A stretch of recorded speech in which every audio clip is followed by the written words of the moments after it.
All right, guys, another one of our moves from the T-Kimura position. Like we were talking about in some of our other videos, if my partner turns and leaves his ribs off of the floor, there's that space we can fill and start to attack back, triangle, or arm lock. But not everyone is gonna lift their ribs. A lot of times guys will just try to turn, they'll keep their back on the floor, and they'll end up in a situation like this. We have a couple moves we can do from here. My first, most basic and easiest one, again, we're sliding under my partner's body with my bottom leg. I'm gonna come over the top and catch my partner's head.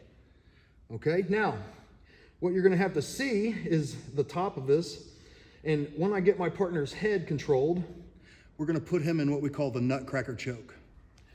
Once I have my partner trapped in this position, my goal is to put my bottom knee under his neck. Right now, my top knee is in the front of his neck. That's a good placement. I'm gonna have to do a hip escape and put my bottom knee right under the base of my partner's neck. I'm crossing my ankles. And just like a Nutcracker, if you know what the tool looks like, I'm gonna start extending my legs, and my two knees are gonna come together right on my partner's throat, and you're gonna get a tap right there. It's brutal. But the key, if you look at my legs, the choke happens from me extending my legs and the two knees coming together. If his neck is in that little hole, he's gonna choke.